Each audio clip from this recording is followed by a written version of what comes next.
Si Marine, j'avais mal cliqué dessus. Bonjour à tous. Bienvenue pour ce 15e webinaire de la communauté de pratique francophone internationale santé mentale et travail.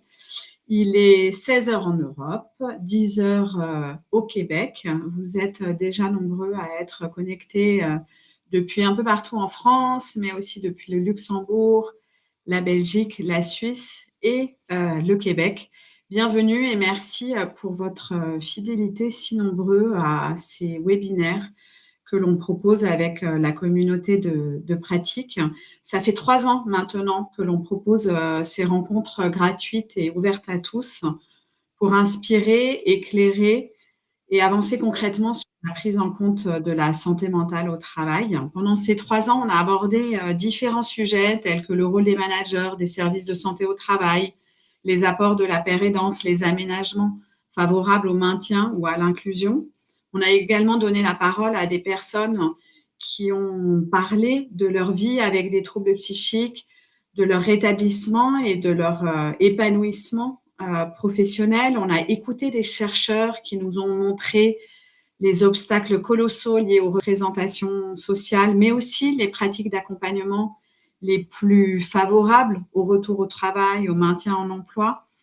On a compris à quel point, par exemple, la question du sentiment d'efficacité perçu était un levier extrêmement puissant dans les parcours professionnels. On a également valorisé l'engagement de dirigeants d'entreprises, de DRH, de managers, de responsables des ressources humaines qui étaient prêts à réfléchir à leur rôle à la fois en termes de prévention des risques psychosociaux, mais aussi en termes d'accompagnement de personnes, de salariés, de collaborateurs en difficulté. Je ne peux pas citer tous les sujets qui ont été abordés depuis 3 ans durant tous ces webinaires, mais vous dire qu'en tout cas, ils sont tous accessibles gratuitement en replay. Ça représente plus d'une vingtaine d'heures d'apport de connaissances, de témoignages, d'illustrations, d'outils concrets. Donc, n'hésitez pas à aller les écouter. Ils sont accessibles sur la chaîne YouTube. Ils sont accessibles sur le site de la communauté de pratique, COP-SMT, ainsi que sur la chaîne YouTube de la Fédération Santé Mentale France, qui est un des partenaires qui a initié, entre autres, cette COP avec la chaire de l'Université du Québec à Montréal et sans qui ces webinaires ne pourraient pas avoir lieu. Donc, voilà, je sais que c'est une question souvent. N'hésitez pas à aller voir ces webinaires et éventuellement à les partager autour de vous. L'objectif de cette communauté, c'est d'apprendre ensemble et de partager un maximum sur les questions de santé mentale. Aujourd'hui, on va parler d'un sujet sensible et majeur. C'est celui de la prévention du suicide au travail, qui nous semble important d'aborder pour plusieurs raisons. La première, c'est parce que c'est une question qui nous concerne tous et que par nos mots, par nos gestes, par nos connaissances, chacun d'entre nous peut prévenir des situations parfois très graves. Mais aussi, et c'est ce que peut-être on ne sait pas toujours, c'est que la mort par suicide est une mort évitable, ce n'est pas une fatalité. Et de nombreuses personnes retrouvent une vie épanouissante, enrichie, même après avoir traversé une crise suicidaire considérée comme grave. Et Émilie, vous allez nous en parler tout à l'heure. Le suicide, c'est avant tout l'expression d'une grande souffrance psychique. C'est en aucun cas une fatalité. C'est pour ça que c'est important pour nous d'aborder ce sujet aujourd'hui qui est trop souvent peu abordé justement, trop évité dans le monde du travail et qui a un énorme besoin de libérer la parole et d'apprendre finalement à en parler. Et Guillaume, notamment, vous allez nous aider, nous apprendre comment on peut mieux parler de ce sujet-là dans les entreprises et les organisations. Et enfin, parce que l'environnement de travail joue à la fois un rôle protecteur pour notre santé mentale, par les liens qu'il nous permet de nourrir, par l'espace de subjectivation identitaire qu'il propose, mais il est aussi potentiellement un facteur de risque majeur lorsqu'il nous expose à des violences, à du stress, à des risques psychosociaux.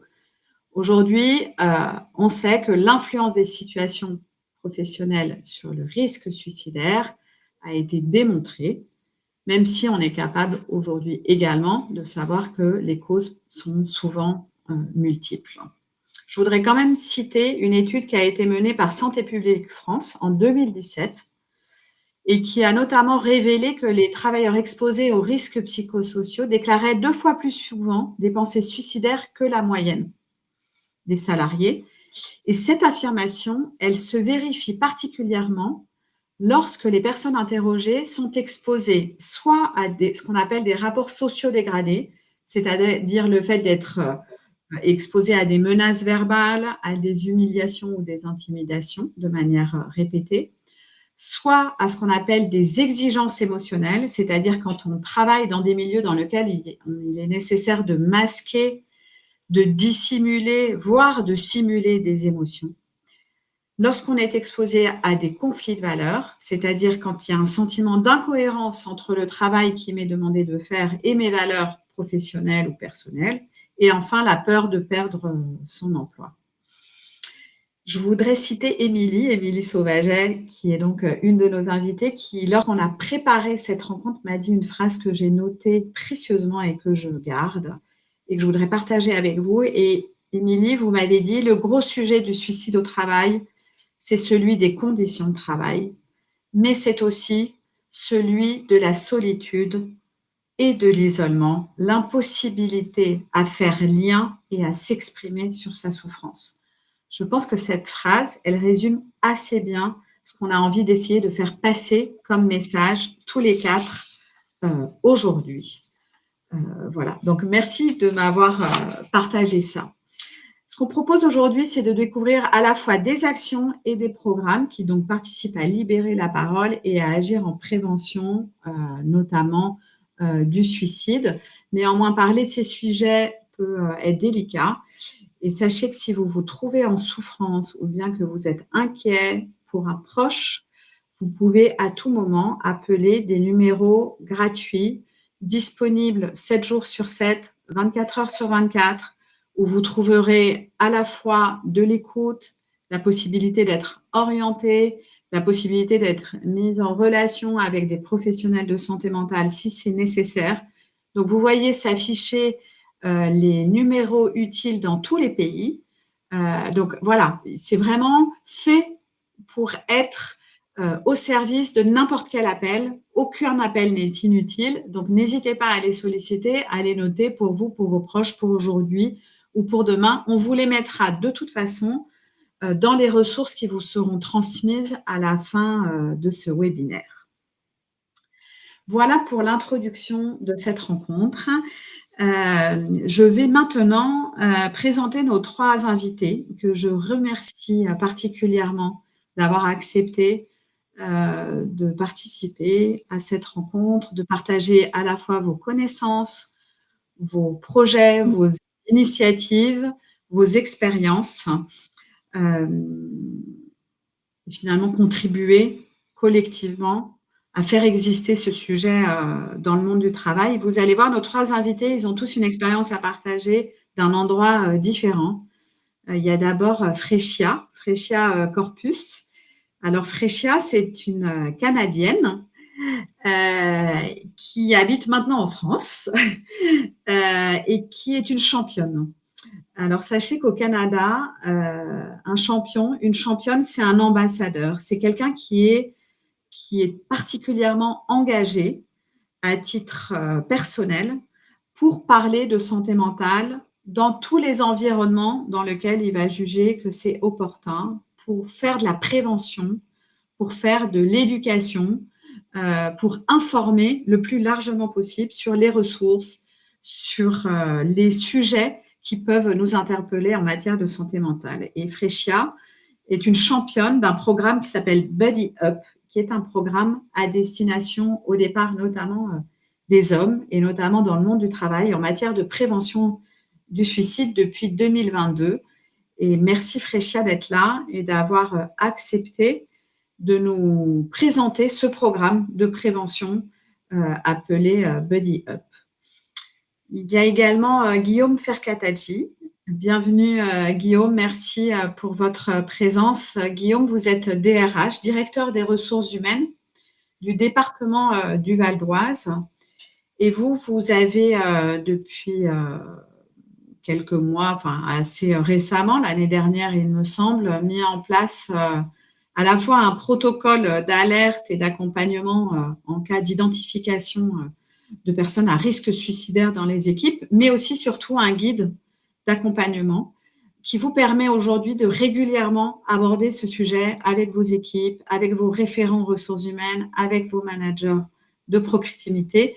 Et vous allez nous présenter notamment ce guide et puis plus particulièrement aussi ce que ça a généré comme discussion au sein du département. Et vous allez voir, c'est particulièrement intéressant. Et puis, je vais passer en premier lieu la parole à Émilie Sauvaget. Vous êtes psychologue clinicienne, docteur en psychologie et coordinatrice prévention suicide au sein du groupe hospitalier Littoral Atlantique en France. Et alors, vous êtes à l'initiative d'un projet incroyable qui s'appelle Les Ulysses, qui est un programme de sensibilisation et de prévention du suicide qui s'appuie sur l'effet Papageno. L'effet Papageno, c'est quoi? C'est la reconnaissance de l'importance des récits de rétablissement de personnes qui ont traversé des crises suicidaires, dont aujourd'hui on sait la valeur que ça a en termes de prévention du suicide, d'éviter à d'autres personnes de se suicider et de retrouver de l'espoir et de pouvoir se rétablir. Ce programme s'appelle Les Ulysses, c'est une plateforme de témoignages en ligne, accessible à tous. Vous allez avoir tous les liens pour accéder au site, aux ressources, à la fois dans le chat et également dans un mail suite à ce webinaire. Donc, ne vous inquiétez pas, tout cela va vous être communiqué. Mais là, je vous invite à écouter Émilie qui va nous présenter plus en détail ce programme Les Ulysses. Merci beaucoup Claire. Bonjour à toutes et à tous et merci d'être là aujourd'hui. Donc, comme le disait Claire, je m'appelle Émilie Sauvaget, je suis psychologue clinicienne et docteur en psychologie. Ma thèse a porté sur le mal-être et les trajectoires suicidaires des personnels pénitentiaires. Pendant plusieurs années, j'ai travaillé sur la violence institutionnelle, sur le silence organisationnel et sur l'isolement qui en découle dans ces milieux. Ce que cette recherche de doctorat m'a appris, c'est que le suicide au travail n'est jamais une affaire individuelle. Ce n'est pas l'histoire d'une personne trop fragile. C'est toujours une affaire d'institution, de conditions de travail, de reconnaissance ou d'absence de reconnaissance et de possibilités de parole. Je travaille en prévention du suicide depuis un peu plus d'une quinzaine d'années maintenant. D'abord en milieu pénitentiaire, au plus près des équipes confrontées à des situations extrêmes. Et depuis quelques années, comme le disait Claire, je coordonne les actions de prévention du suicide à l'échelle de mon territoire en Charente-Maritime Nord, en lien avec le monde de la santé, du travail et du médico-social. Aujourd'hui, je suis ici pour vous parler d'une question qui traverse tous les pays, tous les secteurs, tous les mondes du travail. Comment parler du suicide en entreprise et surtout comment le prévenir sans l'individualiser ni le psychologiser à outrance. Pour répondre à cette question, je vais vous présenter un programme que nous avons construit avec les coordinations de prévention du suicide de Poitou-Charentes qui se nomme Les Ulysses, les récits de vie comme outil de prévention du suicide. C'est un programme fondé sur une conviction très simple et très exigeante. La parole, quand elle est accompagnée, reconnue et transmise dans un cadre sécurisé, peut devenir une ressource de prévention. Je voudrais commencer par quelque chose de simple et pourtant fondamental. La prévention du suicide, c'est un enjeu universel. Les chiffres sont vertigineux. L'Organisation mondiale de la santé estime à 727 000 le nombre de décès par suicide dans le monde en 2021, soit un décès par suicide toutes les 45 secondes. C'est dire l'ampleur du phénomène qui nous concerne tous. Entre 2000 et 2021, le taux mondial de suicide standardisé a diminué de 35%. Mais chaque suicide reste une tragédie qui touche une famille, une communauté, parfois un pays entier, avec des effets durables sur ceux qui restent. En France, on est autour de 9000 décès par suicide par an, soit 3 fois plus que les accidents de la route. Ce ne sont pas des cas isolés, ce sont des trajectoires qui disent quelque chose de nos organisations, de nos liens, de notre façon de travailler ensemble et de faire société. Le message des grandes études est clair. Pirkis et ses collègues dans The Lancet Public Health en 2024 le rappellent. Prévenir le suicide est possible et cela exige une approche transversale. On ne peut pas se contenter de demander aux cliniciens de gérer la crise. Il faut travailler sur les conditions d'existence. La santé mentale, la santé au travail, la qualité du lien social, l'accès aux droits et aux ressources. L'Organisation mondiale de la santé le confirme dans son rapport de 2025. La prévention fonctionne, à condition de s'inscrire dans une stratégie globale multisectorielle. C'est ce que la France a poursuivi avec l'instruction ministérielle d'abord du 10 septembre 2019, qui a été actualisée le 6 juillet 2022. Aujourd'hui, nous avons concrètement plusieurs dispositifs clés en France qui composent la stratégie nationale multimodale de prévention du suicide. Un numéro national de prévention du suicide qui est le 3114, que tout le monde peut appeler. Personne endeuillée, personne en souffrance, proche, aidant, professionnel. Donc tout le monde est légitime à appeler le 3114.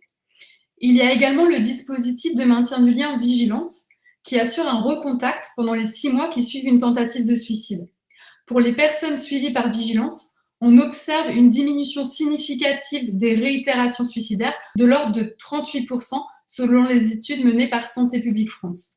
C'est un filet de sécurité supplémentaire et un appui pour les professionnels de terrain dès lors qu'une personne a fait une tentative de suicide. Que ce soit au 3114 ou à vigilance, ce sont des professionnels, psychologues ou infirmiers dûment formés et psychiatres qui vous répondent et qui vous contactent. Ensuite, à côté du 3114 vigilance, nous avons aussi les formations en prévention du suicide en France qui sont composées de 3 modules. Le module Sentinelle qui vise à outiller et à renforcer les habilités et les motivations de citoyens et des professionnels non cliniciens qui sont repérés comme ressources dans leur milieu de vie. Plus qu'une simple formation, le module Sentinelle participe d'un dispositif de prévention plus large, ce qu'on entend au niveau de la mutualité sociale agricole, de la police, des armées, le dispositif Sentinelle. C'est le déploiement d'un réseau d'acteurs volontaires spécialement identifiés, formés et accompagnés. L'objectif du déploiement d'un réseau de sentinelles, c'est d'augmenter la capacité d'une entreprise, d'une organisation, d'un territoire à repérer, promouvoir et faciliter l'accès aux soins des personnes en crise suicidaire.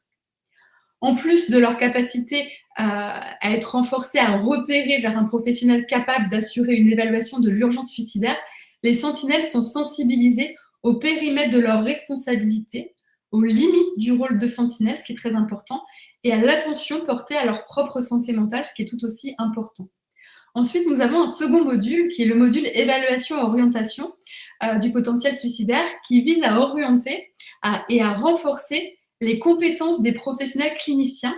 Donc, on va leur apprendre à évaluer de façon complète une personne en crise suicidaire et lui proposer l'orientation qui est la plus adaptée pour elle.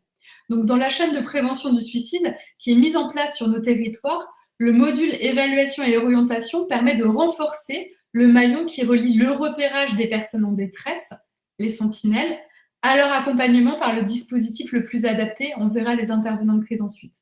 Il concerne donc ce module 2 de formation, les professionnels susceptibles d'orienter les patients vers des spécialistes en santé mentale. Là, on peut nommer, par exemple, on forme des médecins du travail et des infirmiers du travail à ce module.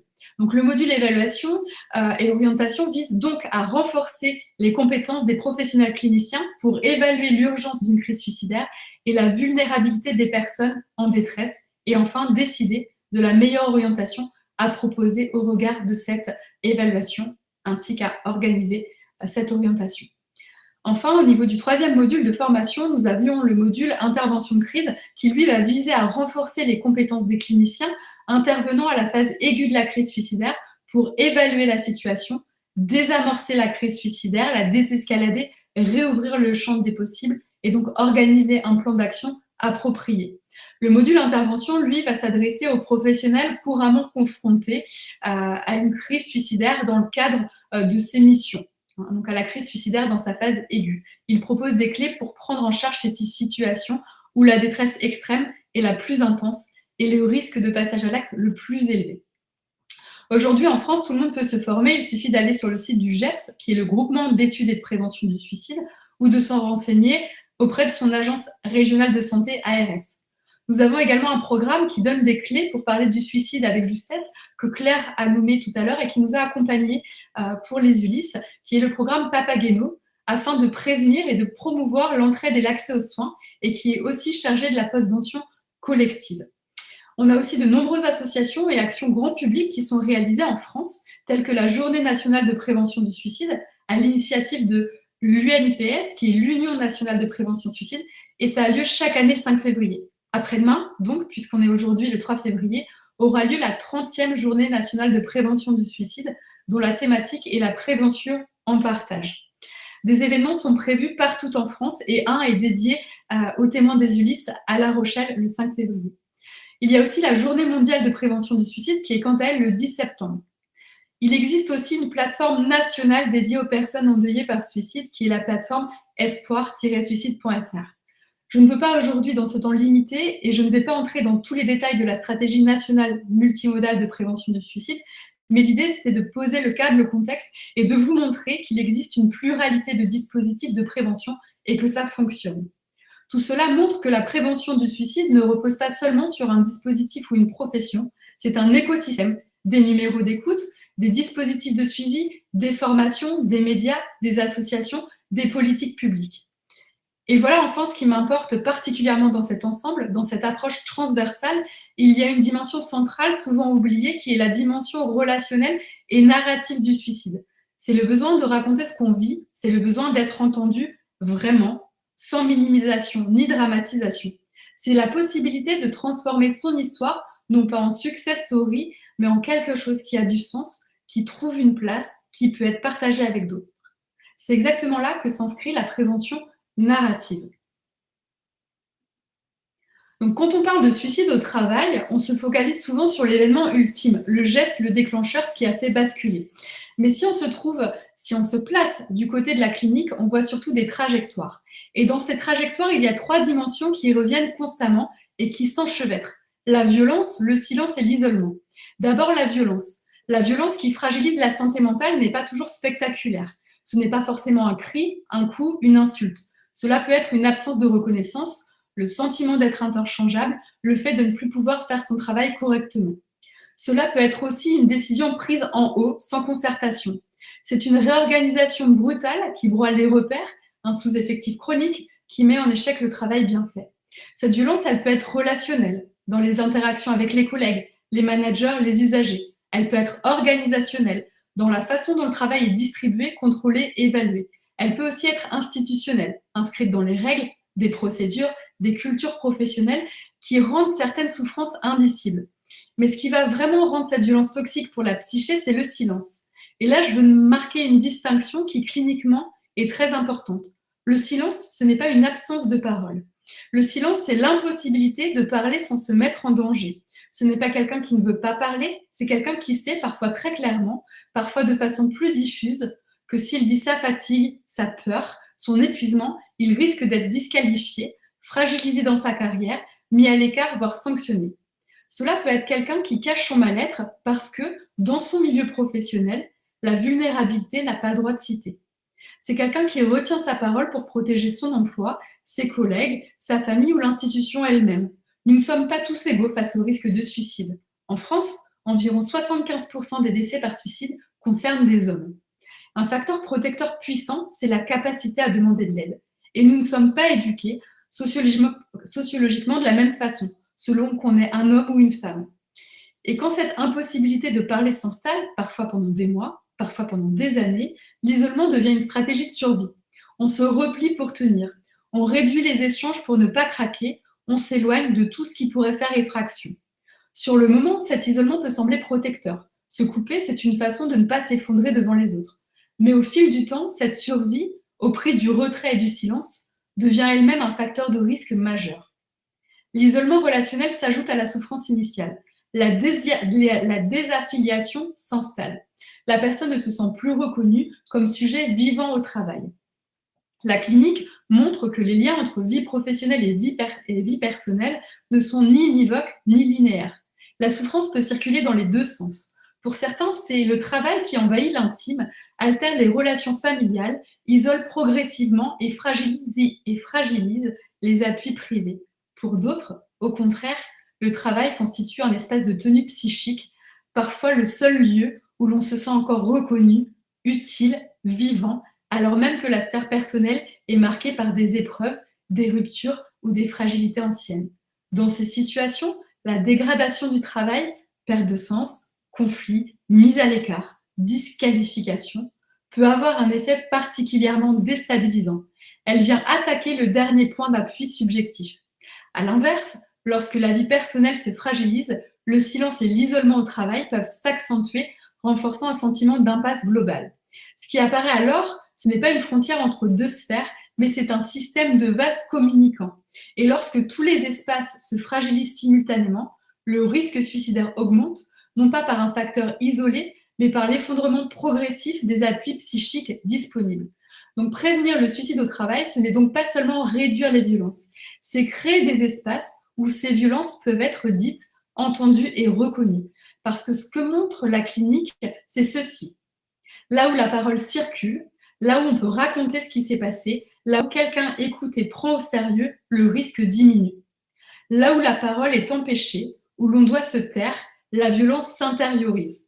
Elle s'inscrit dans le corps, dans les conduites et parfois dans l'idée qu'il n'y a plus d'issue. C'est là que la question du récit devient centrale. Sur le site www.lesulis.fr, le témoignage de Christophe, par exemple, autour du suicide et du travail, illustre cette possibilité de mise en mots.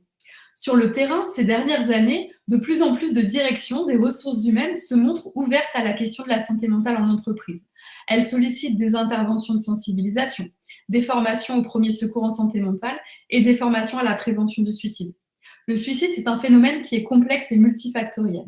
Comme le rappelle Dejour et Beg en 2009 dans leur ouvrage Suicide et travail, les vicissitudes de la vie professionnelle imposent parfois des remaniements psychiques profonds pour continuer à travailler.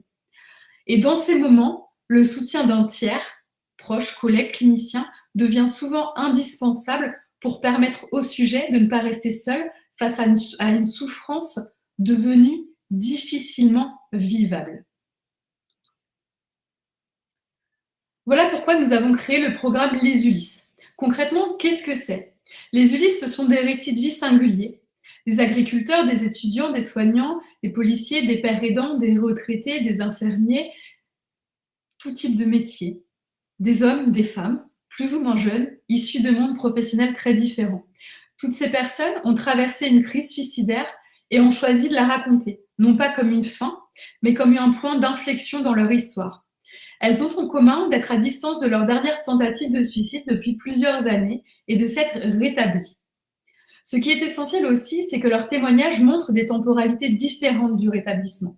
Certaines racontent leur parcours depuis la crise, ce qui les a aidées, ce qui ne les a pas aidées, et disent n'avoir plus d'idées suicidaires, et à quel point la vie peut être douce aujourd'hui. D'autres disent que les idées suicidaires peuvent revenir, mais qu'elles savent aujourd'hui vivre avec, comment les traverser, quels appuis mobiliser, ce qui les relie à la vie.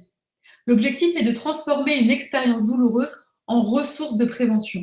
Beaucoup nous disent, beaucoup des témoins, si mon expérience ne peut sauver qu'une seule vie, ce sera déjà formidable. L'enjeu pour nous est de les accompagner au mieux dans leur souhait de témoigner. Pour cela, nous avons mis en place une méthodologie clinique et éthique précise. Chaque candidature suit un processus rigoureux. Tout commence par un mail envoyé à l'adresse mail des Ulysse. Nous proposons d'abord un échange téléphonique pour expliciter le projet, puis un entretien clinique qui permet d'évaluer la distance de la crise, de la dernière tentative de suicide, la stabilité actuelle et la pertinence du témoignage pour la personne elle-même. La candidature est ensuite examinée par un comité pluridisciplinaire. Psychiatre, psychologue, infirmier en santé mentale, assistante sociale, personnes engagées de longue date en prévention du suicide. Aucune décision n'est prise seule. C'est un collectif qui apprécie si le témoignage peut être partagé et dans quelles conditions. Si la candidature est retenue, le témoignage est filmé par un journaliste scientifique dans un lieu choisi par la personne, chez elle, sur son lieu de travail ou dans un lieu de ressources pour elle. Et nous apportons une réponse à tous, que le témoignage soit retenu ou non. C'est vraiment essentiel. Après le tournage, la vidéo est montée, puis relue par le comité à la lumière des recommandations internationales. Ne pas banaliser la crise suicidaire, ne pas l'idéaliser, ne pas détailler les moyens, mais transmettre un message d'espoir ancré dans le réel, en rendant visibles les stratégies d'adaptation et les chemins vers l'aide. Enfin, le témoin valide la version finale. S'il ne se reconnaît pas, si quelque chose le met mal à l'aise, on retravaille ensemble. Et surtout, il garde à tout moment le droit de retirer son témoignage sans avoir à se justifier. Ce droit, il est permanent. À distance du tournage, en moyenne 6 mois après, un entretien clinique de suivi est proposé, accompagné d'un questionnaire pour mesurer l'impact du témoignage sur le parcours de rétablissement lui-même. Le dispositif des Ulysse aujourd'hui repose sur 3 supports. des récits filmés, des planches illustrées qui donnent naissance à une sorte de bande dessinée clinique inscrite dans le champ de la médecine narrative, et un site internet mis en ligne lors de la Journée mondiale de prévention du suicide, le 10 septembre 2025. Pour l'instant, la moitié des récits seulement est disponible sur le site, qui est construit autour de la rencontre avec les témoignages. Ce projet s'inscrit dans un temps long et nous y tenons. Sous chaque vidéo, un questionnaire permet d'évaluer l'effet perçu de ces récits sur l'espoir, le sentiment de solitude, la compréhension de la crise suicidaire et l'appropriation subjective de ce qui est entendu. Derrière tout cela, notre hypothèse clinique est simple et exigeante. La parole, lorsqu'elle est accompagnée, reconnue et transmise, peut avoir un effet protecteur. Elle permet de reconstruire une continuité de soi après la rupture de la crise. Elle transforme la solitude en lien. Elle reconnaît et valorise le savoir expérientiel comme une ressource de prévention à part entière. L'enjeu de ce programme, c'est de rendre visibles des trajectoires plurielles de rétablissement, de donner de l'espoir aux personnes qui transitoirement n'en ont plus, de montrer qu'il existe des ressources très concrètes, des soins, des proches, des collègues, des ajustements au travail, des engagements, des gestes minuscules qui, mis bout à bout, permettent de rester vivants, de montrer ce qui a aidé les personnes, de ce qui ne les a pas aidées et ce qui aurait pu être mis en place pour éviter d'en arriver jusque-là. En faisant cela, on contexte une certaine fatalité autour du suicide, l'idée que rien ne change jamais. Une témoin nous a dit « même les mauvaises choses ont une fin ». Un autre précisera « surtout les mauvaises choses ont une fin ». On ne promet pas que tout ira bien, on montre que des personnes ont traversé la crise, qu'elles vont bien aujourd'hui et qu'elles ont appris à vivre avec leur vulnérabilité. Et on documente comment à travers leur récit de vie pluriel. Enfin, j'en viens à ma dernière diaporama. Pour terminer, j'aimerais revenir sur les bases théoriques et scientifiques qui soutiennent ce programme. Parce que ce que je vous présente là, ce n'est pas seulement une bonne idée qui sonne bien. C'est un dispositif qui s'inscrit dans un ensemble de travaux empiriques et de réflexions théoriques. Au cœur de ces travaux, Claire le disait tout à l'heure, il y a ce qu'on appelle l'effet Papageno. Le terme vient d'un personnage de la flûte enchantée de Mozart. À un moment de l'opéra, Papageno, persuadé d'avoir tout perdu, envisage de se tuer. Trois génies apparaissent et lui rappellent qu'il a d'autres options, d'autres issues possibles. Cette scène est devenue une métaphore des récits qui ouvre des alternatives là où quelqu'un ne voit plus qu'une seule sortie. Le programme Papageno est une recommandation de l'Organisation mondiale de la santé. Les recherches menées par Niederkrotenthaler et ses collègues montrent que l'exposition à des récits authentiques de rétablissement après une crise suicidaire peut réduire l'idéation suicidaire et dans certains cas renforcer l'intention de demander de l'aide. Des méta-analyses d'essais contrôlés randomisés indiquent des effets significatifs, une réduction mesurable des pensées suicidaires, une augmentation de la probabilité de chercher du soutien, des effets particulièrement marqués chez les personnes en situation de vulnérabilité. D'autres travaux complètent cette perspective. Les études sur la médecine narrative montrent que la mise en mots de l'expérience peut devenir un acte de soin. Paul Ricoeur parle du récit comme vecteur de reconnaissance et d'identité narrative. Pouvoir raconter son histoire, c'est déjà commencer à se reconnaître soi-même autrement que comme celui ou celle qui a failli mourir.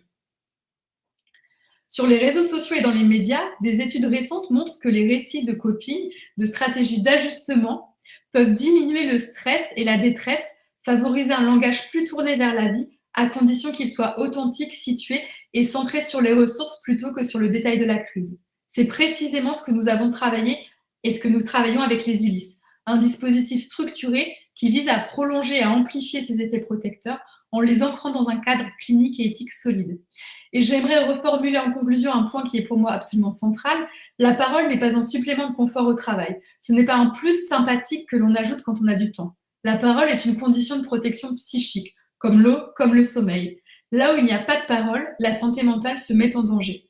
Donc prévenir le suicide au travail, ce n'est pas demander aux individus d'être plus résilients, plus performants, plus stoïques. C'est créer des conditions où une personne qui souffre n'a plus à porter seule cette souffrance. C'est créer des espaces où l'on peut dire, où l'on est entendu, où ce qui est dit a une conséquence, où l'on n'est plus isolé. C'est cela que défendent les Ulysse, une prévention narrative, humaine et incarnée au service de la reconnaissance, de la continuité du lien et du retour à la vie. Une prévention où chacun a sa place, manager, collègue, représentant du personnel, médecin du travail, psychologue, ami, peut contribuer à faire circuler la parole plutôt qu'à la faire taire. Et nous allons aller plus loin dans les années à venir grâce au soutien de Prévention Suicide France, grâce à l'ensemble des témoins et des collègues qui travaillent dans ce projet, car nous sommes lauréats du premier appel à projet Prévention Suicide France pour la création d'une plateforme numérique de pairs aidants en prévention du suicide qui sera entièrement co-construite avec des médiateurs de santé pairs, des pairs aidants en santé mentale. Je vous remercie pour votre attention.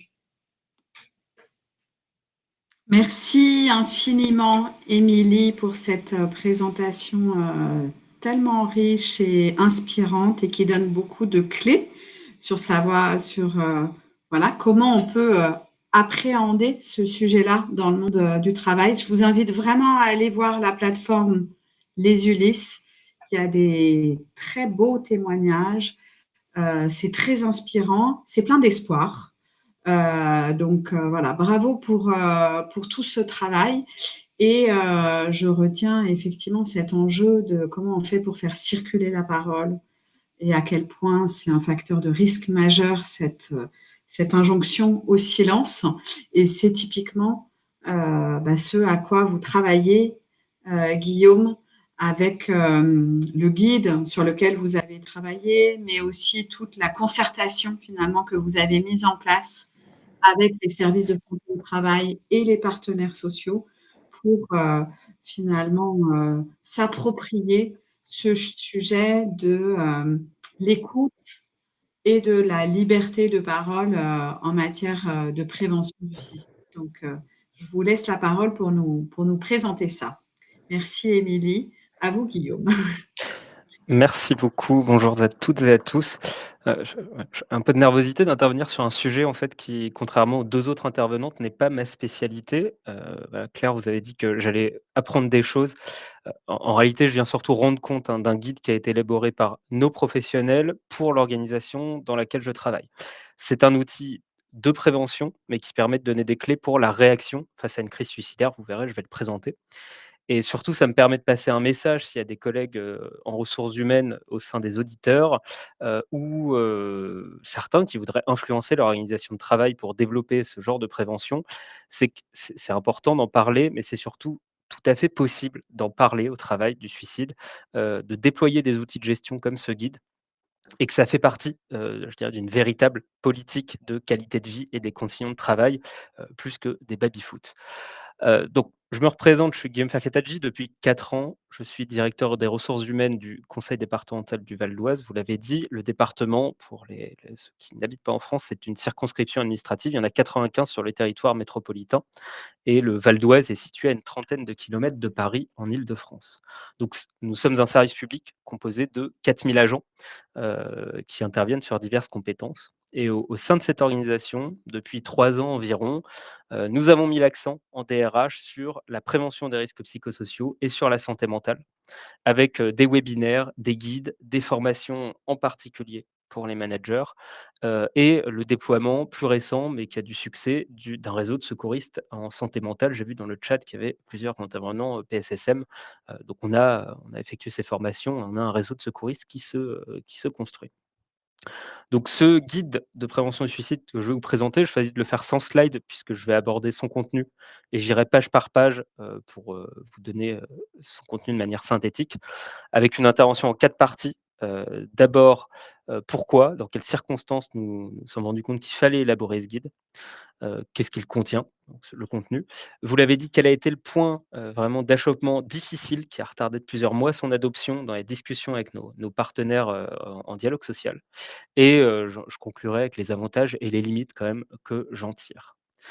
Alors d'abord le pourquoi, pourquoi on a, créé ce guide, sachant qu'à chaque fois que je parle du suicide au travail, au département, enfin les gens, sont un peu pétrifiés et me regardent avec des grands yeux, donc maintenant ça va un peu mieux. Pourquoi on l'a fait? Parce que comme dans toute organisation de travail, et notamment de cette taille, nous avons connu au cours des dernières années ponctuellement, des, remontées de propos suicidaires plus ou moins explicites et des situations, à donner. Je vois dans le chat, oui, je pense que le guide, s'il peut être partagé à tous les participants, j'ai aucune limite à ça, c'est une très bonne idée pour moi. Donc je tire 3 constats de ces remontées d'alerte au cours des dernières années. Le premier, c'est que tout remontait et tout était attendu, heu, de la part de la direction des ressources humaines, des encadrants et de la direction des ressources humaines, avec une perception, de la DRH comme seule légitime et seule compétente pour prendre en charge de telles situations. Alors que la réalité, c'est qu'en DRH, on a beau avoir des compétences, mais on n'est pas plus armé que les autres pour savoir comment agir. On n'est pas spécifiquement formé à la question de la prise en compte la prise en charge d'une situation, de crise suicidaire.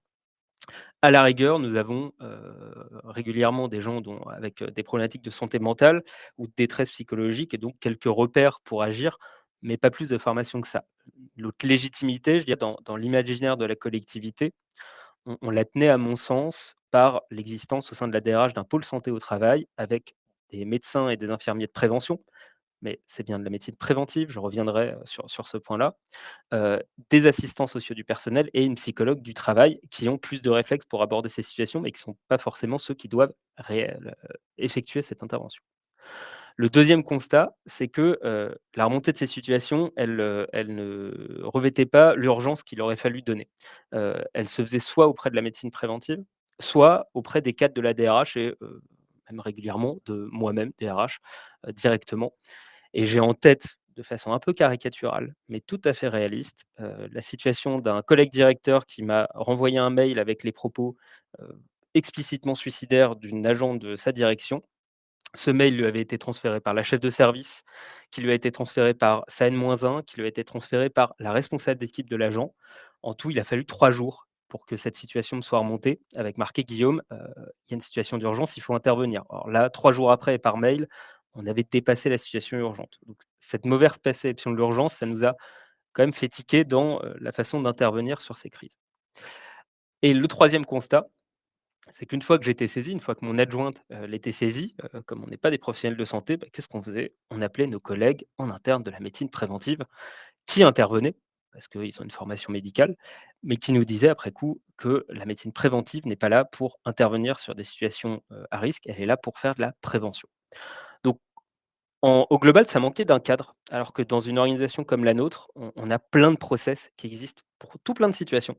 Et très bizarrement, alors qu'on touche à un risque maximum qui peut déboucher sur le suicide d'un agent avec tous les effets que ça peut avoir, sur les équipes, nous étions dépourvus d'une ligne de conduite.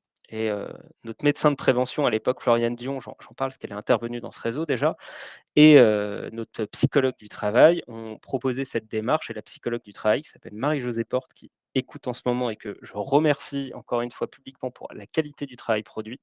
Elle a piloté avec, le pôle santé au travail, l'élaboration de ce guide qu'on a ensuite porté devant les organisations syndicales, ce dont je parlerai. J'ai voulu insister sur ces constats, parce que je suis à peu près persuadé, pour discuter avec, d'autres DRH de collectivités publiques, qu'on peut les faire dans de nombreuses organisations de travail où la question du suicide n'est pas évoquée, n'est pas, même pensée, je pense par crispation. Alors, du coup, là, le Guillaume, support a juste, disparu. Oui. je vous coupe la parole 2 secondes pour savoir si ça vous va qu'on vous remette en grand avant que vous parliez du guide ou bien vous allez démarrer Bah, là, je la vais démarrer sur le présentation du guide. guide. Bon, ben Je ok, alors on vous remet le guide en grand, pas de Ouais. problème.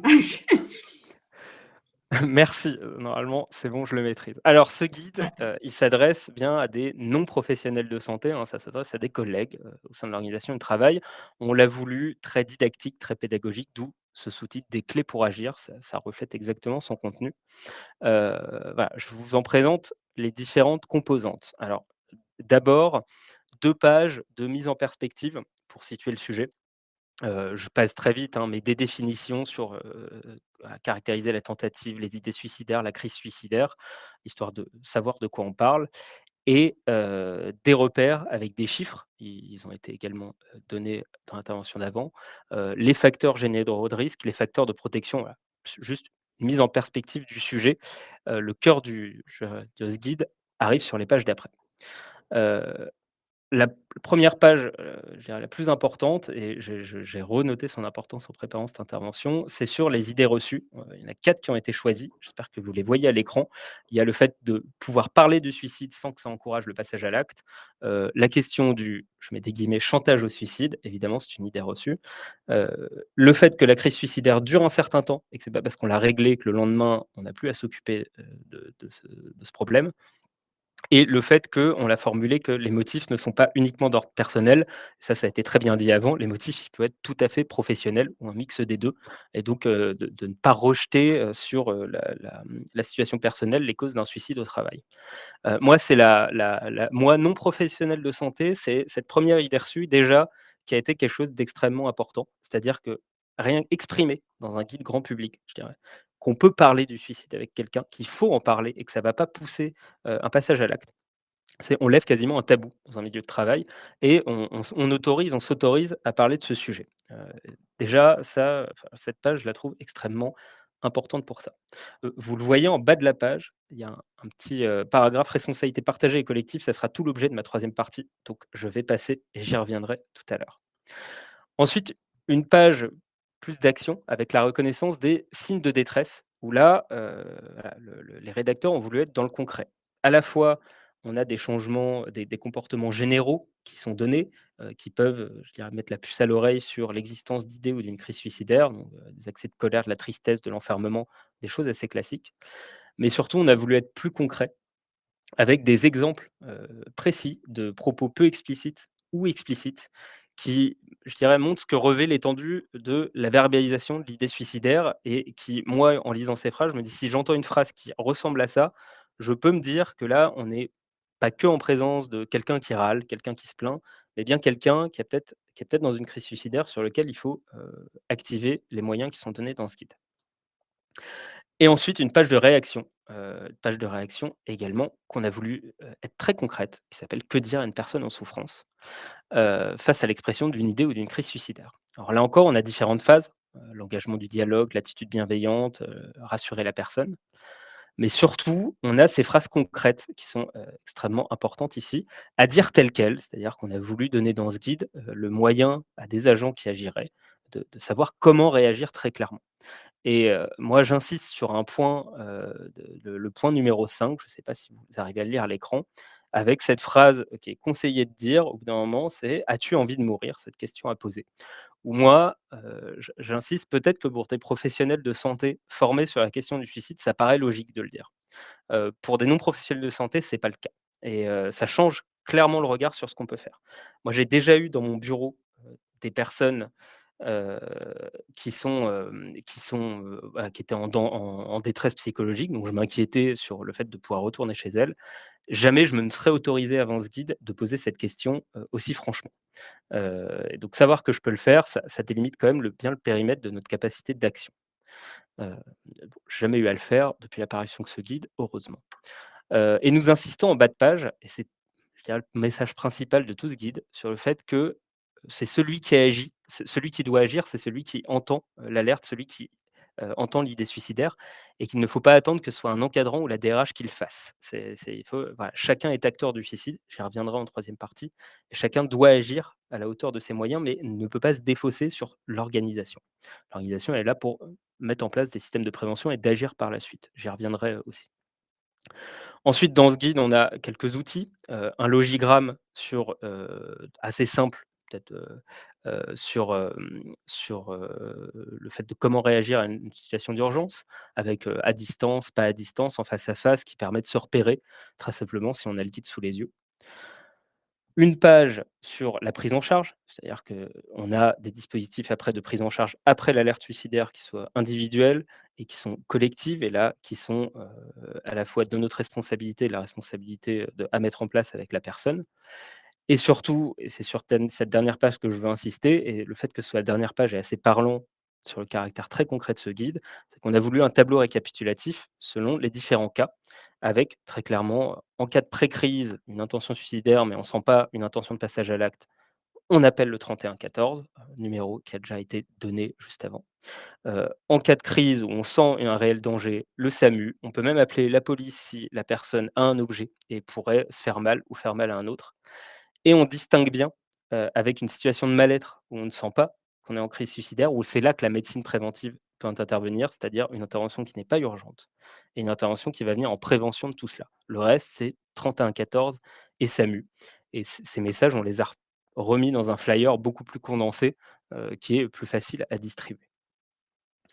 Alors, je reviens pour, cette troisième partie, sur, ce petit paragraphe qui a, causé, peut-être, 9 mois, 10 mois, je crois, de discussion, en interne, dès lors qu'on a présenté ce guide à nos, collègues des organisations syndicales. Puisque dans une organisation comme la nôtre, l'adoption d'un tel guide, ça doit passer devant l'instance, ça s'appelle la formation spécialisée, avant c'était le CHSCT, l'instance compétente en matière de sécurité et de santé au travail.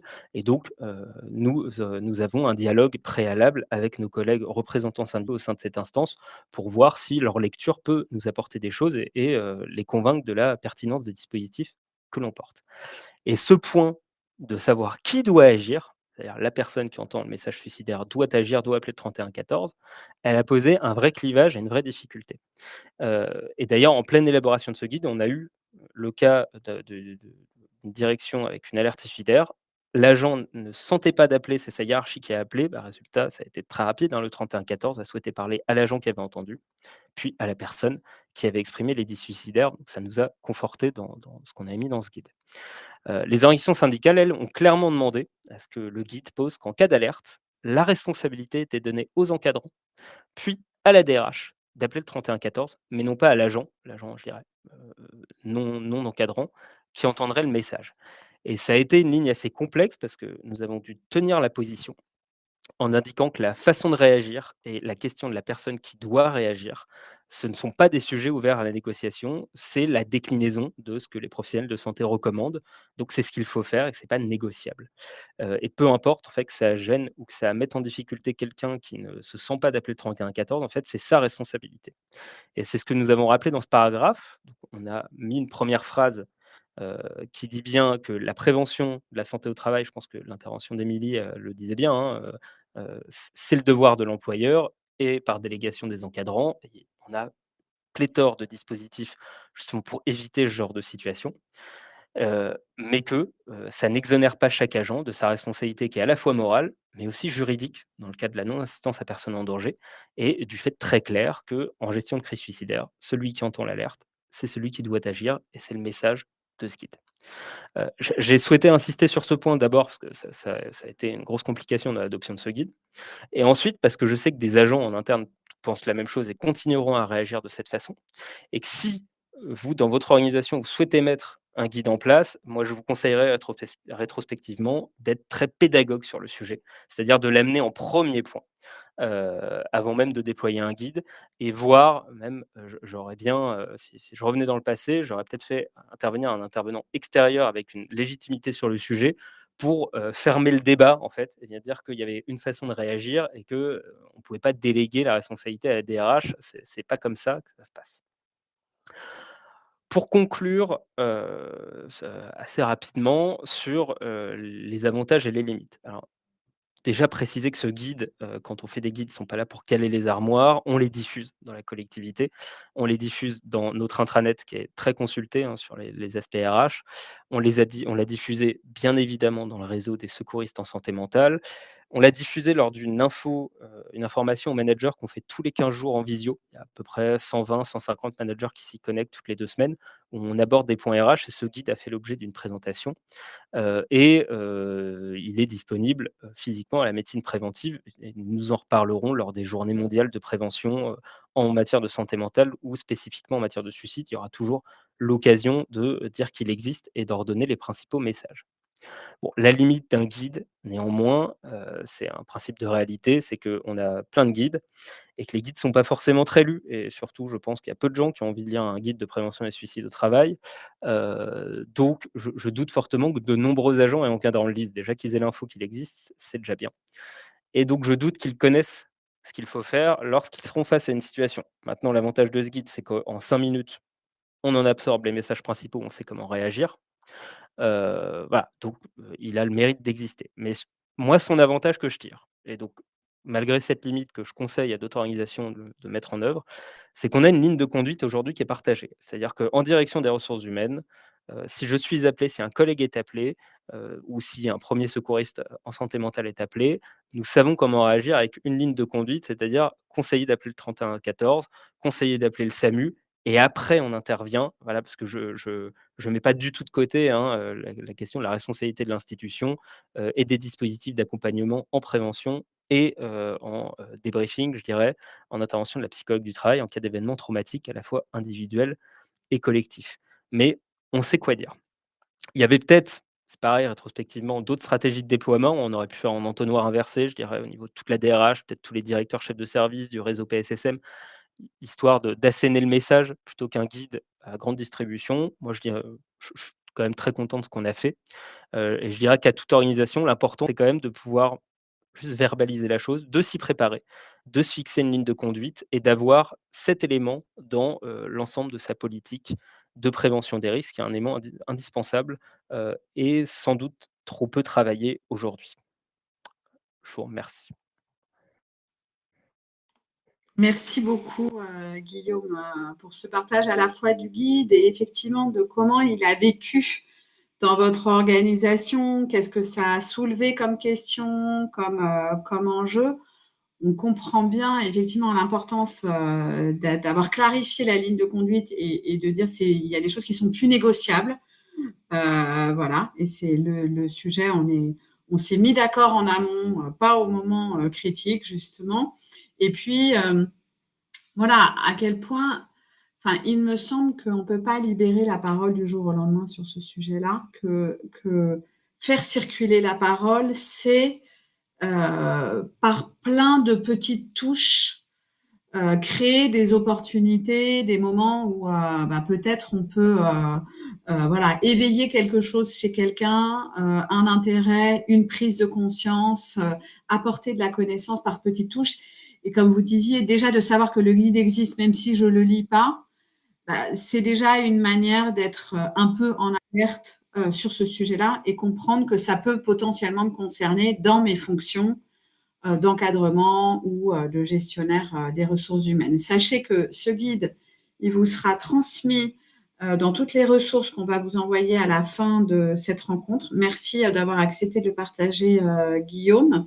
N'hésitez pas à poser vos questions. Je vois qu'il y a un certain nombre de questions dans le chat. N'hésitez pas à poser vos questions. On gardera un petit temps à la fin pour y répondre avec nos invités. Donc, voilà, soyez rassurés là-dessus.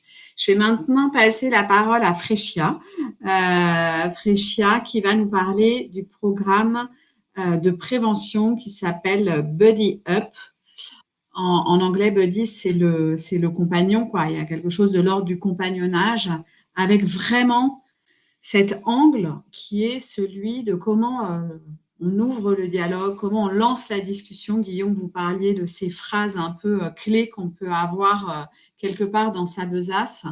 Buddy Up, il l'aide à ça. Fréchia, je te laisse la parole pour nous présenter cette initiative.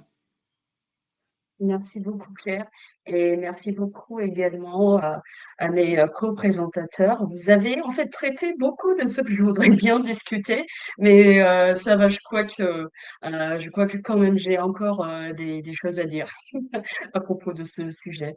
Comme Claire disait, moi je m'appelle Fréchia Corpus, je suis championne du programme Buddy Up au Canada. Buddy Up est une campagne de sensibilisation axée sur la prévention du suicide chez les hommes. Je suis ravie de vous expliquer comment et pourquoi la campagne a été créée et le développement lors de son lancement dans un contexte professionnel. Aujourd'hui, je vous parle d'un point de vue de quelqu'un qui n'est pas du tout un psychologue, mais quelqu'un qui est surtout passionné par la santé mentale, qui cherchait des ressources dont parler simplement avec ses proches et surtout ses collègues.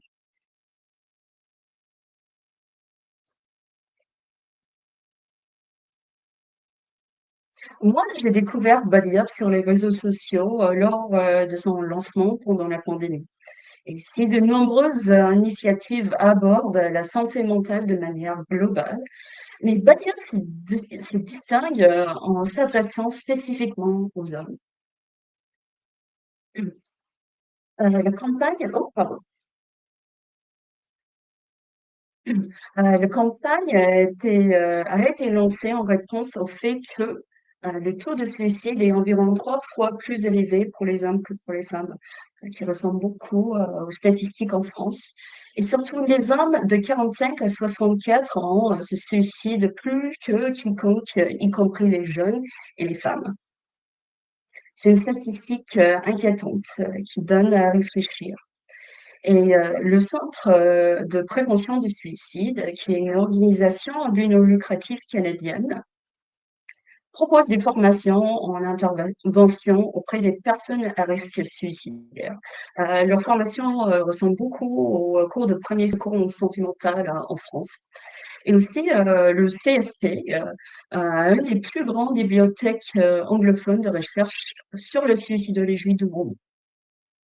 Ils étaient évidemment au courant de ce problème et c'était clair qu'il fallait mieux sensibiliser le public.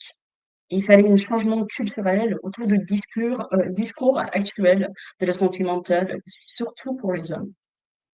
Mais comment on pourrait traiter un sujet aussi sérieux d'une manière accessible et peut-être même amusante entre 2016 et 2019, grâce à l'aide de plusieurs subventions, CSP a réuni un comité consultatif majoritairement composé d'hommes de secteurs différents pour orienter le projet.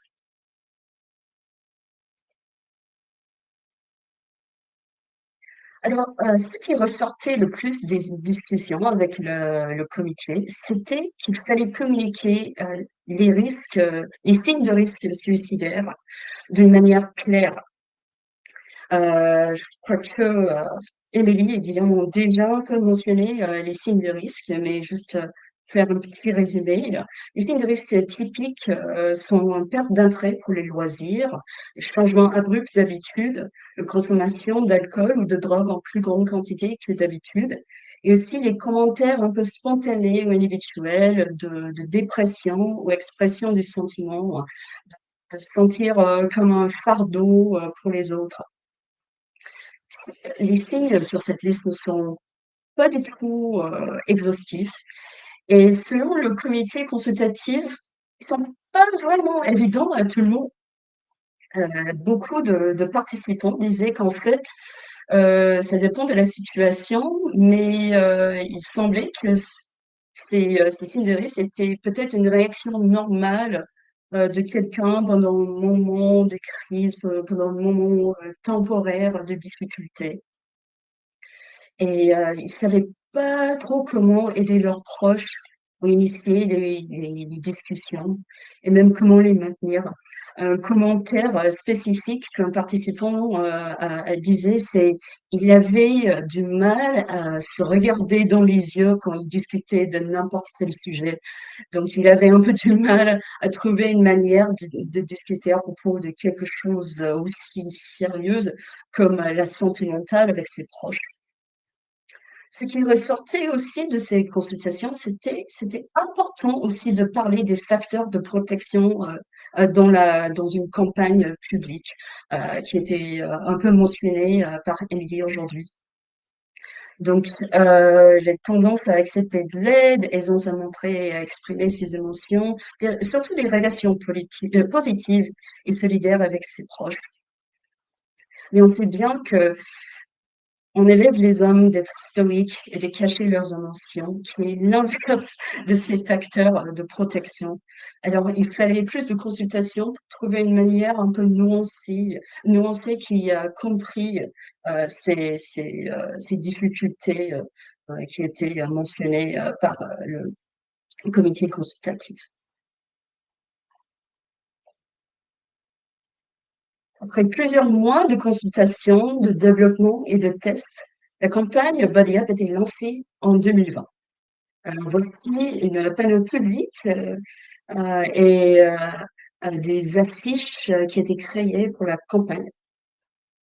Donc, pour expliquer un peu le mot Body Up, c'est un jeu de mots sur Man Up, qui est une expression anglaise typique malheureusement, qu'on répond à quelqu'un qui partage ses inquiétudes, qui partage, qui a des difficultés à gérer ses émotions et toutes les choses comme ça. Et ça voudrait dire surtout, il faut man up, il faut se remettre, passer à autre chose, faut pas être dramatique. De dire man up, ça voudrait dire, il faut vivre avec ses problèmes seul, comme un homme devrait faire. Et Body Up cherche à réorienter un peu cette manière de penser. body, comme disait Claire, voudrait dire un ami en anglais. Et pour body up, ça voudrait dire de trouver un proche, par exemple pour travailler sur un projet ou une tâche ensemble, parce que c'est trop difficile de le faire seul. Et c'est ça en fait la manière de penser pour Body Up. C'est ça l'idée de la campagne. C'est une invitation pour dire qu'on n'est pas moins un homme quand on cherche de l'aide. Et quand on parle de ces problèmes avec les proches, ça permet en fait de soulager la pression.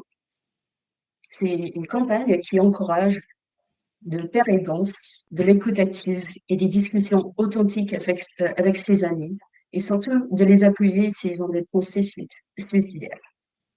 Vous voyez qu'il y a des personnages sur le panneau et sur ces affiches.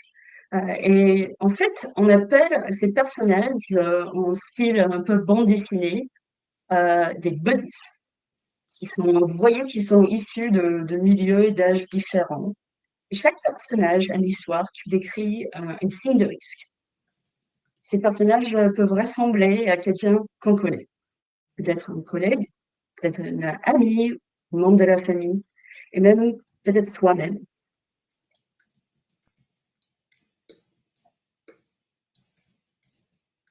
Par exemple, je vous présente Amir, qui semble en contrôle de sa vie. Elle a toujours l'air confiante et il a toujours l'air joyeux. Cependant, il fait beaucoup de blagues sur la dépression et le suicide. Ensuite, je vous présente Clay, qui est un agriculteur. Et il se porte mal cette année parce que il dit récemment que tout ne va pas bien à sa ferme. Et en plus, il va plus au café avec ses amis et il n'envoie plus des messages. Vous voyez bien qu'il y a plusieurs personnages body up juste à côté de l'image de Clay. Et il y a un papa nouveau, un homme âgé et même des travailleurs dans le secteur médical. Ils ont tous des histoires assez différentes et vous pouvez trouver leurs histoires sur le site de Body Up. Vous allez peut-être déjà remarquer que dans ces histoires, les indicateurs de risque sont assez subtils. Aucun d'entre eux ne dit ouvertement qu'il prévoit de se suicider. Et pour moi, c'est là que Body Up prend toute son importance, en fait, car la campagne encourage la curiosité et non la suspicion lorsqu'il s'agit d'aider un ami.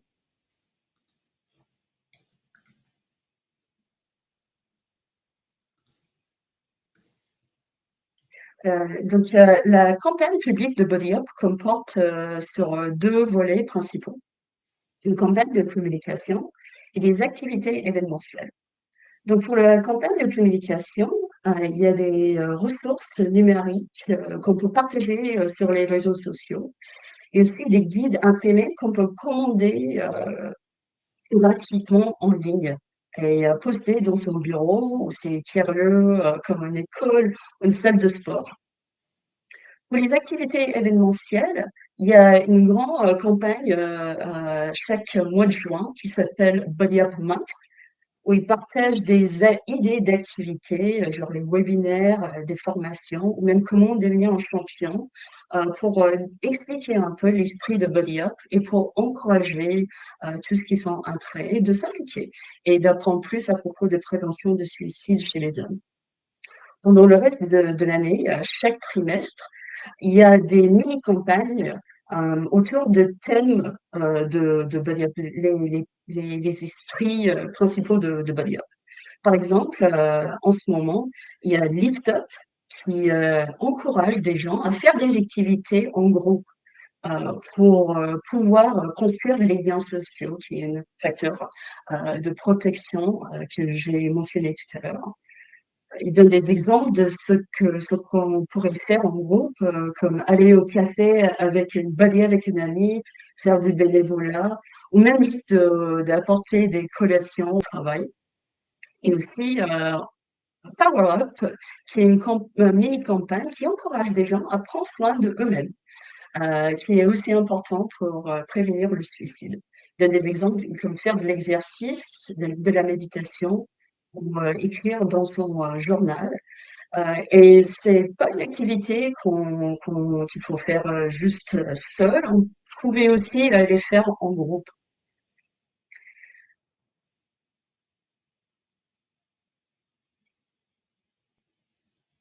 Je voudrais bien expliquer un plus à propos des ressources disponibles qui concernent Bodia. Il y a des outils informationnels comme une trousse d'informations qui s'appelle Les hommes et les suicides, qui partage des statistiques et aussi des idées fausses et des faits à propos de suicide et des ressources qu'on pourrait accéder pour connecter quelqu'un qui a des tentatives peut-être suicidaires. Il y a aussi une infographie et une carte instructive que, selon moi, est peut-être l'outil le plus important, qui décrit des étapes simples de comment on pourrait discuter avec quelqu'un quand on pense à un risque suicidaire. C'est un peu petit sur la diapositive, mais c'est surtout, les étapes commencent surtout de porter de l'attention, de vraiment être curieux et avec une proche et essayer de voir s'ils ont le risque suicidaire. Et si on pense qu'il y a un risque d'initier une discussion. Comme tout à l'heure, j'ai partagé des affiches. On pourrait commencer une discussion avec «Salut Amir, comment vas-tu vraiment?» Ça dépasse la question qu'on pose typiquement à une proche: «Comment ça va?» «Oui, ça va bien». «OK, moi aussi» et on n'écoute pas trop, on termine la discussion jusque-là. Et en fait, je trouve que la carte encourage d'aller plus loin, d'être plus curieuse, de poser plus de questions si on s'inquiète. Aussi, ça donne des conseils de comment entretenir la discussion, de de de de mentionner, des choses qu'on a remarquées. J'ai remarqué, par exemple, Amir, que tu fais beaucoup de blagues à propos du suicide et de la dépression. Peut-être, tu rigoles, mais voilà, je m'inquiète un peu, voilà, pour dire, des choses comme ça pourrait entretenir la discussion mieux que de demander la question et prendre la réponse au premier degré. Et finalement, comment préciser ses limites quand on discute avec quelqu'un qui a une risque suicidaire. Et pour dire que le soutien n'égale pas à la thérapie. Il faut démarrer dans les limites de votre rôle quand on discute avec quelqu'un qui est peut-être à risque et de les connecter avec le ligne de 988 au Canada, 3114 en France. Et si on pense que quelqu'un pense à se suicider, de poser la question directement. «Mais Amir, est-ce que tu penses à te suicider?» Et c'est OK, c'est recommandé en fait de poser directement les questions et que, comme était déjà mentionné par Guillaume, en fait, ça aide à quelqu'un qui est à risque de réfléchir et ça montre aussi, de quelqu'un qui a un buddy qu'il pense à eux, que c'est un environnement ouvert, pour qu'ils puissent partager. Il y a aussi des matériels promotionnels qu'on appelle swag en anglais, qui promouvoir la campagne Bunny Up d'une manière amusante. Donc il y a des autocollants que vous voyez en bas et des parfumeurs. Alors, il y a une anecdote intéressante, j'espère que j'ai encore du temps à expliquer, mais des parfums, peut-être vous vous souvenez que j'ai mentionné qu'il y avait une participante du comité qui avait du mal à se regarder dans les yeux quand il discutait avec son proche. Il y avait quelqu'un qui travaille pour l'entreprise de marketing qui développait tous ces matériaux, qui avait cette idée d'utiliser des parfumeurs comme matériel de promotion pour Balia parce qu'ils faut les mettre dans la voiture. Et voilà, ça pique un peu la curiosité de quelqu'un. Ils peuvent poser la question à propos de body up et en conduisant, pouvaient parler de leur jour, parler de leurs problèmes. Et honnêtement, je trouve que c'est peut-être le matériel promotionnel du swag le plus populaire. Et aussi, juste pour noter, le parfum que je préfère, c'est à la pêche, juste pour noter. Alors, c'est très bien Merci. d'avoir. Oh, pardon. Pardon, Fréchia, je pensais que tu avais terminé. Je te laisse terminer. Oui, absolument. Il me reste pas beaucoup de diapositives. Je suis juste hyper contente de partager la campagne. Mais voilà, de parler rapidement des championnes. C'est très bien d'avoir tous ces ressources d'informations, mais pour vraiment sensibiliser le public, selon le comité consultatif, il fallait construire une aire de soutien et une ouverture de l'aide et avoir des catalystes, d'avoir des gens qui pourraient vraiment partager et participer à cette campagne. Et c'est là où venait l'idée d'avoir des champions. Alors, le rôle d'une champion de body up, c'est de soutenir une proche susceptible de vivre des difficultés et de les encourager les autres à s'impliquer. Pour participer, il fallait juste s'inscrire sur le site Body Up et d'agir activement au travail dans la communauté en partageant les posts de réseaux sociaux à propos de Body Up ou de mettre des affiches de tous les personnages de Body dans son bureau. Et il y a quand même beaucoup de champions qui participent aussi aux communautés consultatives. Aujourd'hui, il y a plus que 1600 champions de body up au total et presque 300 000 en fait copies de matériel promotionnel distribuées.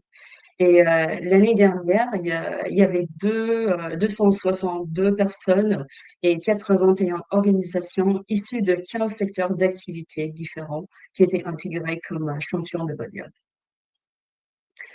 Alors, peut-être parler rapidement de body up au travail et de comment passer surtout à l'action. Il y a une équipe de service clientèle à CSP qui accompagne les champions pour le déploiement et l'adaptation au contexte organisationnel et qui donne le soutien continu de comment on pourrait parler de body up dans son travail. Et récemment, il y avait un programme lancé et déployé dans 3 organisations, surtout dans le secteur industriel, qui s'appelle Body Up Skills Training. Et c'est un programme de formation spécialement conçu pour les lieux de travail afin d'apprendre à parler du suicide avec une personne à risque. Donc, il y a des formations qui sont données par le CSP, mais ce programme-là, ça parle des manières de former des gens vraiment au travail et pas juste en général. Donc, il s'agit 3 niveaux progressifs. Le premier, c'est body, le deuxième, c'est connecteur et le troisième, c'est supporteur. Et pour avoir la formation de body, c'est regarder une webinaire de 20 minutes qui introduit les faits autour de prévention du suicide chez les hommes et comment on pourrait communiquer l'importance de prévention du suicide au travail.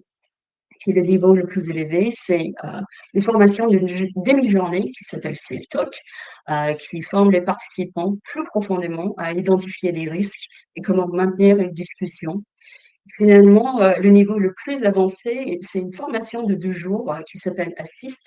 En anglais, ça voudrait dire Applied Suicide Intervention Skills Training pour identifier des risques et de se former comment intervenir lorsqu'une personne souhaite se mettre fin à ses jours et aussi faire un peu de jeu de rôle pour pratiquer ce qu'on a appris dans le cours. Pour le Body Up Skills Training, on est formé avec ces membres d'équipe et donc ça montre déjà que c'est un effort de créer un environnement professionnel et de soutien et un environnement ouvert à parler de ses émotions au travail. Et aussi, il y a aussi les autocollants que vous voyez sur les casques. que le travailleur qui a pris une de ces formations pourrait mettre sur son casque pour montrer qu'ils étaient formés et si quelqu'un a des troubles de dépression et des pensées suicidaires, il pourrait parler avec cette membre d'équipe qui était formée à comment réagir, comment leur connecter à des ressources qui pourraient leur aider. On a eu Ok. beaucoup de retours positifs et voilà, il y avait plus que 2000 personnes formées. Et juste pour dire un dernier mot à propos de Body Up, c'est un objectif. L'objectif, c'est passer d'une logique de gestion des crises ou même d'indifférence euh, en matière de prévention de suicide chez les hommes et en fait pour tout le monde, c'est de passer à une culture collective de présence, de connexion et de prévention. Merci beaucoup. Merci beaucoup, Fréchia, pour cette expérience et tout ce partage. Sachez que tout ça est accessible à nouveau gratuitement, que vous allez avoir les liens.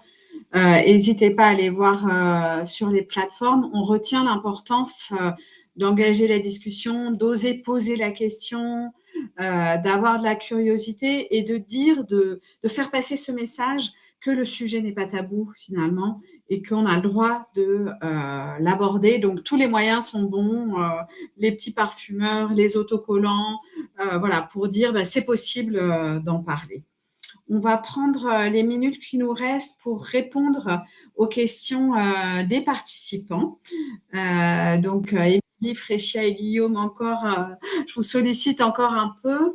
Est-ce que ce guide a été accompagné, donc ça c'est le guide de Guillaume dans le département du Val d'Oise, d'une sensibilisation concrète des agents et si oui, quel a été le format de cette sensibilisation, notamment la durée? Guillaume. Alors non, parce qu'on se heurte quand même au nombre de sujets pour, lesquels on sensibilise les agents en matière de santé mentale et même de tous les sujets en matière de santé et de prévention des risques. Il y a une sensibilisation des secouristes en santé mentale, me semble-t-il et de manière générale, une formation pour les managers en prévention des risques où l'ensemble de ces kits sont abordés. Mais non, on n'a pas avec, 4 000 agents, c'est vrai je Ouais. dirais, on n'a pas les moyens d'aller sensibiliser sur ce sujet, à part la diffusion sur l'intranet. D'accord. Ok. C'est intéressant quand même parce que voilà, ça montre aussi qu'on peut essayer d'aborder le sujet sans non plus forcément avoir des dispositifs très lourds. Quelquefois, on n'a pas toujours les moyens et il ne faut peut-être pas s'empêcher pour autant de partager ces guides. Moi, je retiens ce que vous disiez, Guillaume, qui est en revanche, peut-être qu'il aurait fallu qu'on pose 2-3 sujets en amont pour qu'ensuite le message impacte plus rapidement, plus directement les personnes. Mmh. On va prendre une autre question.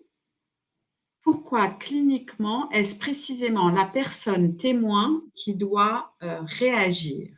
Il me semble que dans le chat, quelqu'un, qui travaille au 3114 a réagi, sur cette question et a donné explication.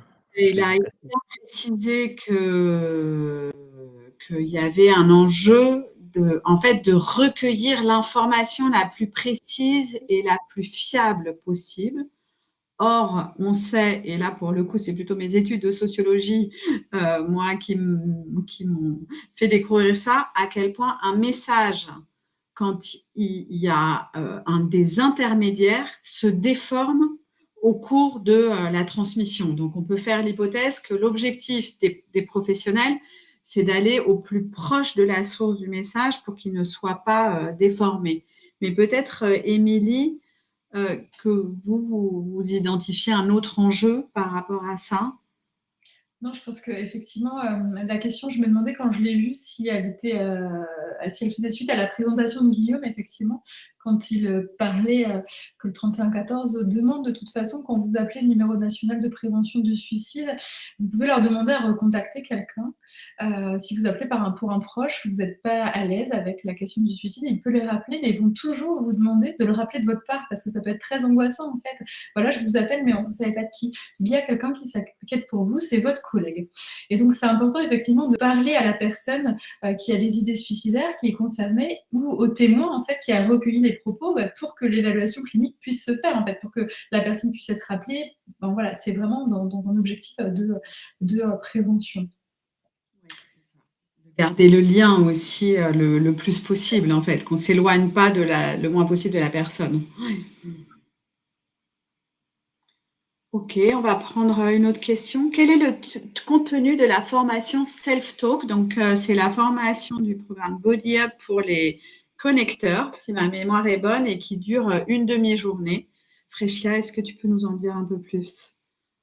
Bien sûr. Alors, cette formation prend environ 3 heures, donc une demi-journée, et qui permettent aux participants d'être plus attentifs aux personnages qui envisagent de se suicider et de les mieux orienter vers une aide supplémentaire. Donc, surtout, ça met l'accent sur l'importance de reconnaître les signes et de communiquer avec la personne qui envisage de se suicider et d'obtenir de l'aide ou des ressources pour, pour avoir de l'aide. C'est la différence entre self-talk et assist, c'est que c'est effectivement c'est plus court et il y a pas de jeu de rôle, il y a pas de répétition pour si on se trouve dans une situation comme ça, comment on pourrait pratiquer comment on pouvait discuter avec quelqu'un. Et je crois qu'il y a un petit moment de jeu de rôle, mais pas beaucoup comme c'est C'est plus court. Ouais. Ok, c'est un peu plus descendant, effectivement. On va prendre encore une question. Que veut dire suicide standardisé? C'est vous, Émilie, qui en avez parlé. J'ai répondu justement, je me suis permise de répondre en fait au niveau du chat parce qu'en fait c'est un terme qui est utilisé par l'Organisation mondiale de la santé, c'est pour comparer en fait les taux de suicide dans le monde et en fait en fonction des pays on n'a pas tous voilà, la même moyenne d'âge, donc en fait ils utilisent le terme de standardisé comme indicateur justement pour pouvoir comparer les taux de suicide entre pays dans le monde. Souci aussi d'objectivation du sujet qui fabrique ce type de notion. Peut-être pour terminer, je voulais reprendre avec vous un récapitulatif des actions qui a été recensé par le site suicide.ca du Canada, de prévention du suicide au Canada, qui interroge et qui essaie de répondre à la question quelles sont les actions qui peuvent être mises en place au travail. Et ça commence par cette phrase qui dit « Tout d'abord, il faut déconstruire l'idée reçue qui consisterait à croire que parler du suicide augmente le risque de passage à l'acte. » Donc voilà, on en a pas mal parlé. Je crois que c'est vraiment important de le dire. On le sait trop peu. Et plutôt garder cette idée que parler du suicide, ça sauve des vies. Et il y a toute une liste que je vous invite à aller regarder, mais voilà, que je vous partage très rapidement. La première chose, c'est favoriser le dialogue et la participation des travailleurs dans la prise des décisions ou des changements organisationnels. Donc ça, c'est tous les enjeux de prévention des risques psychosociaux. Plus il y a de la participation, plus on peut s'exprimer sur le travail, plus ça protège psychiquement. Discuter de la charge de travail avec les employés, là, ça fait référence aux études où on voit ce qui augmente les risques. Favoriser l'expression des émotions. Donc là, on voit bien à quel point on a besoin de changer de culture à la fois sociétale et dans le monde du travail. C'est comment on sort de cette idée finalement qu'on laisserait, vous savez, toutes nos vies émotionnelles, sensibles, personnelles, toute notre humanité sur le pas de la porte de l'entreprise. Et là, on peut être plein d'espoir quand on voit les jeunes générations qui arrivent et qui, eux, sont beaucoup plus à l'aise avec ça et même revendicatifs dans leur vie et au travail. Offrir de la reconnaissance aux travailleurs, aux salariés en permanence, aider feedback sur leur travail. Veiller à ce que les travailleurs développent leurs compétences. C'est-à-dire qu'un des facteurs de risque aussi, c'est quand on n'évolue pas, quand on n'apprend plus, on reste au même endroit dans son travail. Proposer des programmes d'aide aux salariés quand ils sont en difficulté, développer des réseaux de sentinelles, d'ambassadeurs, de bienveilleurs, on peut les appeler comme on veut, mais en tout cas de personnes qu'on identifie, qui sont identifiées dans les organisations comme étant en capacité de recevoir des messages, justement. Et du coup, on ne craint pas de les mettre en difficulté. Être prêt sur un programme de postvention, c'est-à-dire qu'est-ce qu'on fait après s'il y a une crise et comment notamment on accompagne éventuellement les collectifs de travail et faire connaître toutes les ressources disponibles voilà, orienter le plus rapidement possible et donner cette information de la manière la plus accessible possible. Si vous voulez reprendre ces informations-là, elles sont toutes accessibles en ligne sur le site www.suicide.ca. Je vous remercie infiniment, Fréchia, Émilie, Guillaume. C'était passionnant, instructif et je pense très utile pour qu'on soit de plus en plus nombreux à se sentir concernés et agissants sur ce sujet-là. C'est ça l'enjeu. Dans 2 jours, c'est la journée du suicide, la prévention du suicide. Donc voilà, vous savez de quoi vous pouvez parler et dans votre entourage. Merci à vous tous d'avoir été à nouveau présents pour ce rendez-vous. On vous donne rendez-vous le 2 juin prochain pour parler du retour au travail après un burn-out avec des chercheurs et des personnes concernées qui témoigneront de leur parcours et des professionnels de l'accompagnement. Merci à vous tous. Je vous souhaite une bonne journée pour les Canadiens et une bonne fin de journée, bonne soirée pour les Européens. Et n'hésitez pas à remplir notre questionnaire, ça nous aide pour continuer à essayer de vous proposer des rencontres qui vous sont utiles et inspirantes. Merci à vous tous. Au revoir et à très bientôt.